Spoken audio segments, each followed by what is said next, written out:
the day that he took office, he's very quiet. the Prime Minister said that he wanted to restore trust to British politics with action, not words. Well, today, his actions speak for themselves, with a budget that contains broken promise after broken promise, and reveals the simple truth that the Prime Minister and the Chancellor have not been straight with the British people. Time and again, we Conservatives warned Labour would tax, borrow and spend far beyond what they were telling the country. And time and again, they denied they had such plans. But today, the truth has come out. Proof that they planned to do this all along. Because, Madam Deputy Speaker, today's budget sees the fiscal rules fiddled, borrowing increased by billions of pounds, inflation-busting handouts for the trade unions, Britain's poorest pensioners squeezed, welfare spending out of control, and a spree of tax rises they promised the working people of this country they would not do. National insurance, up. Capital gains tax, up. Inheritance tax, up. Energy taxes, up. Business rates, up. First-time buyer stamp duty, up. Pensions tax, up. They have fiddled the figures. I don't like it, but this is the truth. They have... Well, that is very good. I mean, Steve says the speech of Rishi's life, he says, and Alex says it's a shame Rishi wasn't this fiery as Prime Minister. I mean, I agree. Where was this Rishi throughout his time in office? What a shame. What a waste. Because that was... Well, I mean, clearly he's now angry because he's now seen, after all those years of Labour standing there, every PMQ's attacking him for everything, you know, claiming they've got a magic money tree, they'll fix all the problems without raising any taxes. And him just, you know, I'm not saying Rishi Sunak's perfect, right? But I think, you know, Darren, you've said a few times that you're starting to miss him a bit. He seems like quite amazing compared to Keir Starmer.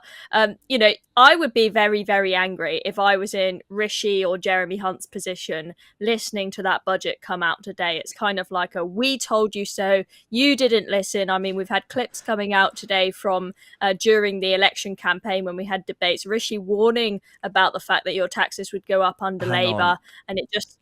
Go on. Sorry, Chloe. Tracy has just commented saying, white people, white, because she said it reminds her of the infamous Hamza Yusuf speech. You know, when he's saying taxes up, the judiciary, white, the whole of Scotland, white. Well, I have to say, I rate this speech a lot more than Hamza Yusuf's one.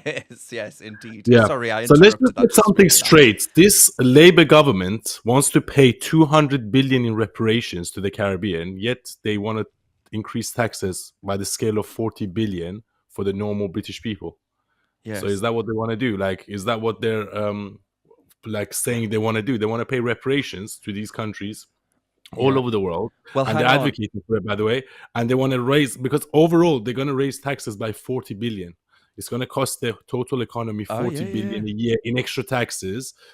And Lance, did you all agree with Lance as well, what he was explaining as a businessman himself, that actually if we continue like this, there will be no family-owned businesses to hand down to the next generation, and that means fewer jobs for people, because as Lance said, they are a major employer in this economy.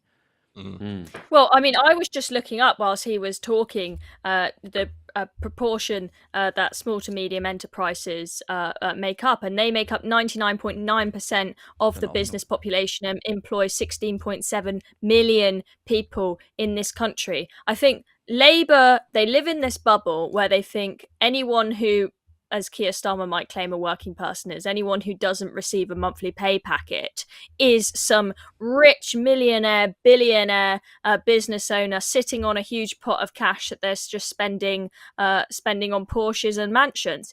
it could not be further from the truth. The majority of businesses are just trying to make ends meet. And, as Lance says, they've had a pretty rough ride as it is with COVID and everything. They're just trying to get back on their feet. Remember, you had businesses having to pay their rents for, their shops and any premises they have throughout COVID. It's not like the landlords stopped asking for rent payments and whatnot. They had a pretty horrendous time. Many of them closed down. It's a miracle those that are still alive are still alive. To give them this slap in the face now, I think is just absolutely horrendous. And we've got a cabinet who, I think aside from if you count James Timpson, who's not an MP but is the prisons minister, we haven't got any. I don't think we've got anyone that is an entrepreneur in the cabinet. And as Lance says, we really do have a deficit of people with business experience in government and especially in cabinet. And I think that, very clearly this government is out of touch with how this country operates. I don't know how you dare, Chloe. Sir Keir Starmer is, of course, a businessman. He's in the business of banging people up. So Lewis has sent us a super chat on YouTube. Thank you very much, Lewis. Your support really does help and is valued. We love you lots. Very kind. You ever so much. Now, I want to play this. Eunice, you liked this clip of Farage speaking about the budget. So let's have a little gander at what he had to say. The big picture is we're in decline. We're getting poorer. There isn't a £22 billion black hole. That's nonsense. He nearly said it's 2.7 trillion. Our debt repayments are 90 billion a year. And from all the figures I've seen today, that will be worse in 5 years' time than it is today. We need a complete change of culture. We need to start saying success is a good thing. Making money is a great thing. People becoming rich is something we should encourage. We've got to change our culture of work.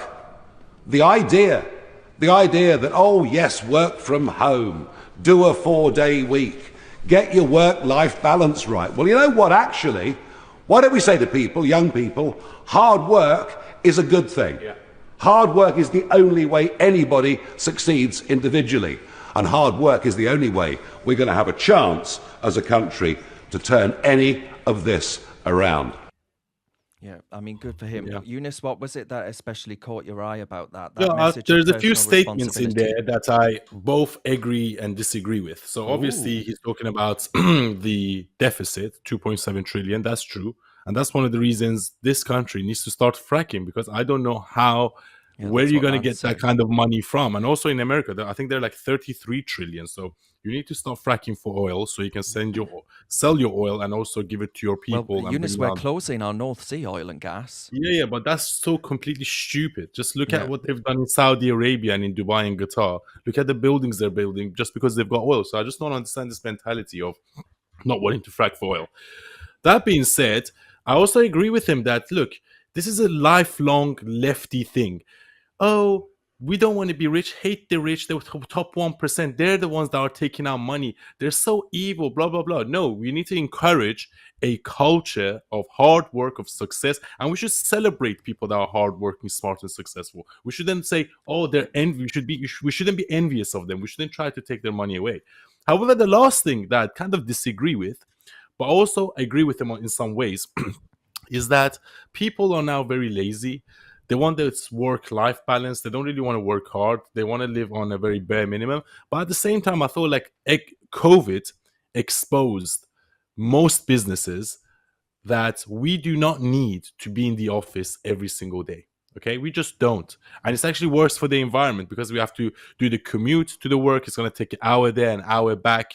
We're not getting paid for that money. So do we really need to be there in the office? I feel like there should be. People should be in the office 2 or 3 times a week, but it's not necessarily. But overall, with his message, I agree. You know, I think there are elements of that, office cooler, water cooler chat where, you get to speak to your colleagues, you bounce ideas off each other. I don't think you do the same thing over a Teams call that you've just dashed through to that started at 9 a.m., but you're still in your boxes at 9:01 a.m. and you dash through to your laptop. Maybe, but I'm not convinced that it is totally. And I realize before someone says, Darren Grimes, you are a I nearly swore there, total bloody hypocrite because you are sat in your home right now, which is true, but I also do go into an office. So, I think maybe a mix. Maybe you're right. Maybe a mix. But obviously, not everyone can do that. There are going to be people that work in factories. 3 times a who are week, I would watching say, the is stream. perfect.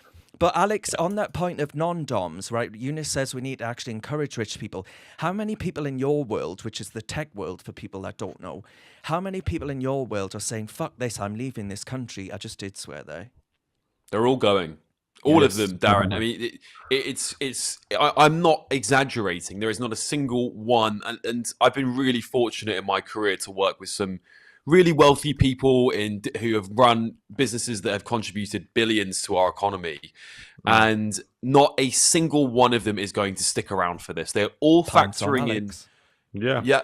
They're all factoring in cost saving. They're all factoring in job losses. They're doing it now. They've been very proactive about this because the leaks of the budget have been around for a while. So businesses are not going to be hiring as much. The economy is going to slow down, and it comes back to that famous quote: "You cannot tax your way to growth." It's like it's like standing in a bucket and trying to lift it up while you stand inside it. You cannot do that. You need to incentivize businesses to spend money on the public, who therefore spend money on other businesses, then therefore we grow the economy. It's very simple economics 101.